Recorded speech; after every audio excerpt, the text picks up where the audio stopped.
Hi guys, good afternoon. I've been looking for the perfect time to do this, but it's been a crazy weekend. But this is important. I'm just taking this driving opportunity to do it. This is a continuation of our Success series. I think when we get to the end, you guys will understand why I call this a Success series. Please don't mind the traffic. I'm on the road trying to make my way back home. I mentioned that in the quest to become successful, there are a lot of possibilities, but just a few options. And those options are either you choose to sell something or you provide a service. Everything that everybody does to make money falls into these two categories. It's useful information for people who are trying to get started, who have no clue, still trying to figure out what they should do, what's important to them, like where how can they find their footing. Even the knowledge that it doesn't go beyond that, it just makes you realize that okay, the best approach to this is for me to figure out who I am by asking myself important questions. Somebody sends me on an errand. Am I driven towards finding out to provide additional services such just so that I can make more value out of it? Is there something I really, really like? And if people can come to me for it and pay me for it, I would really gladly do that. But it's not something I have the ability to make. But I'm just very conversant with it. Or grew up around it. It's abundant in my environment, and I found a market for it. I found people who need it.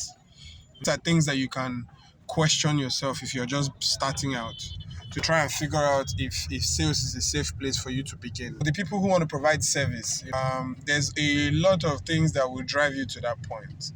Some of them are a skill you intend to develop either for personal reasons or for professional reasons. Have a passion that you want to solve a particular problem, or you are interested in just achieving something, creating something, making something.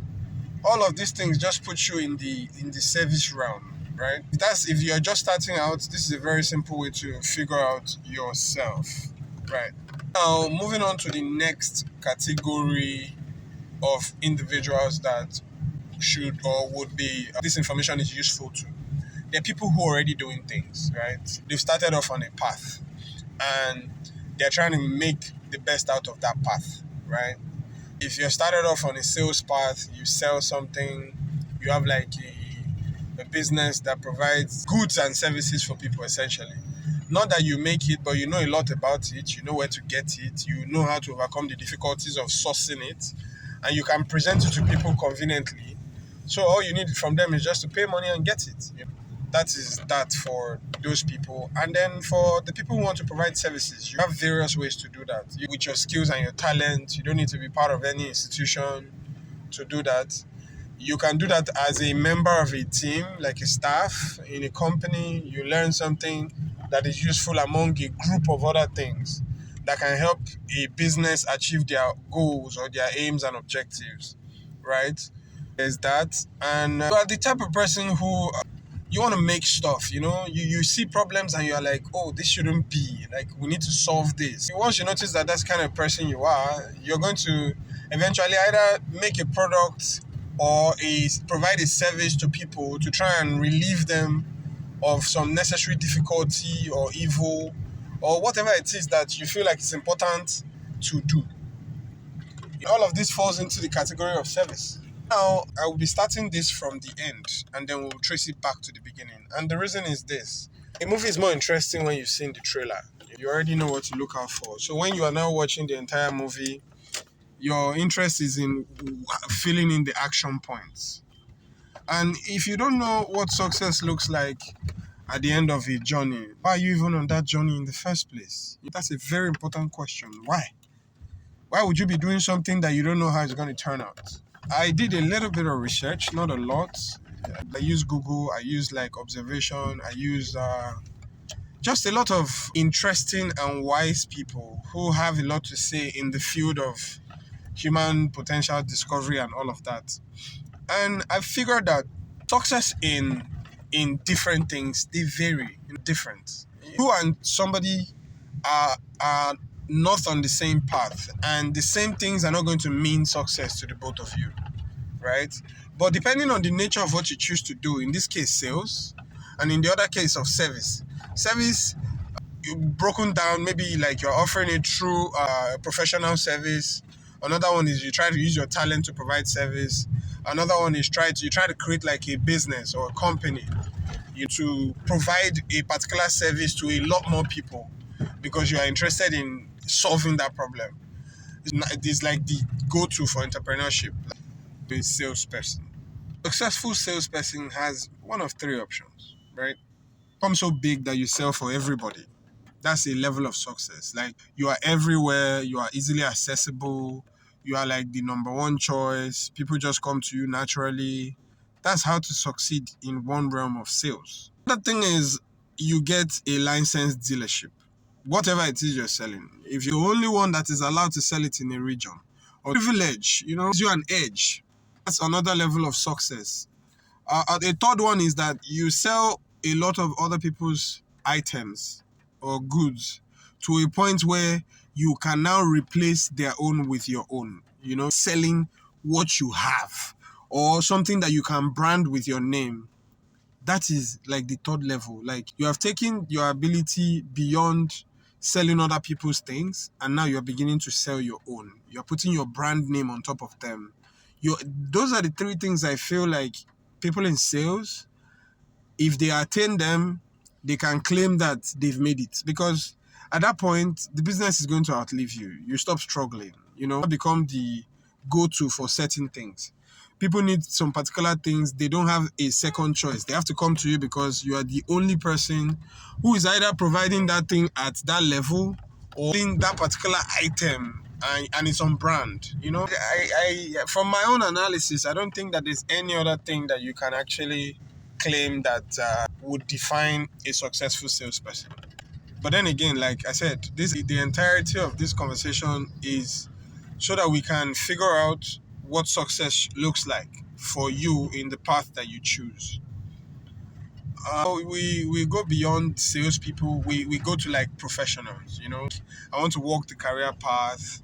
I've gained a lot of education. I would like to provide services to people with my knowledge and intuition.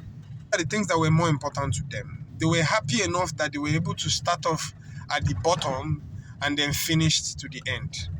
Able to retire with merit. That to them, that's a big deal. It doesn't matter how much money was the result. It didn't mean so much more to them. What it meant to them was that I started this and then I finished it. And I came out on top. Or I came out at the point where I've done enough. I've taken all the recognition. I was promoted.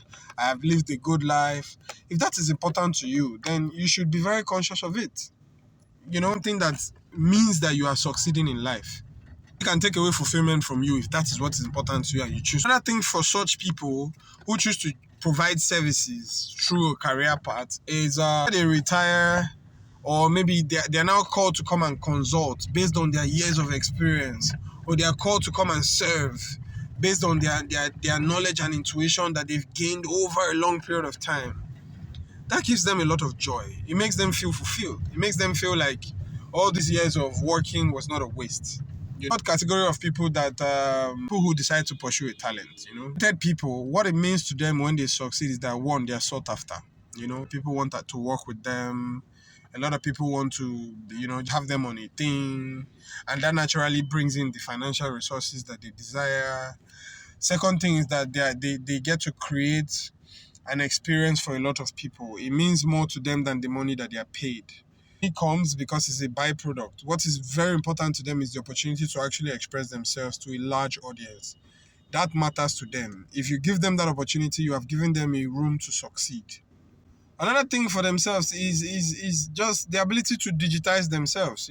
Free of talent just gives them every other thing that they want. Really don't have to bother themselves to try to do any other thing. Their talent just resolves all of that for them. That's a big deal for such people. Now, for people who choose entrepreneurship, what success means to them is a few things. One of them is creating meaning, solving a unique problem that would not have been resolved if they had not been involved or engaged in that activity. Being a resource to empower other people, in a place where a lot of people can flourish. These things are the things that are important to such people beyond the financial ramifications. Those things come as a result of getting to these places and having that feeling within yourself that, oh, yes, I have been able to achieve this, I've been able to do this. Success means to people in their individual spaces what I've just defined. Start with success in sales, we'll address that once, and then we'll go to success in service, because service has a lot of dimensions. Sales is what you sell and how you choose to sell it. Those are it. Service, you need to develop certain skills if you want to offer professional services. You need to develop certain abilities if you want to use talent to provide services. And then if you want to use ship to provide services, you need to also develop a lot of resources. Beyond the abilities, you need to develop people. You need to develop yourself beyond your current capacity. Like a holistic approach of what success means to these people in their individual spaces. Break them down. We'll have conversations about them. If there's more that you know that we can add, the idea of this entire conversation is to be able to tell people what the end looks like so that they know the journey and they'll be able to see it through. Along with the definition of success for all, we'll now move into what it takes to grow for each person. I take for today. Thank you so much for your time. Cheers.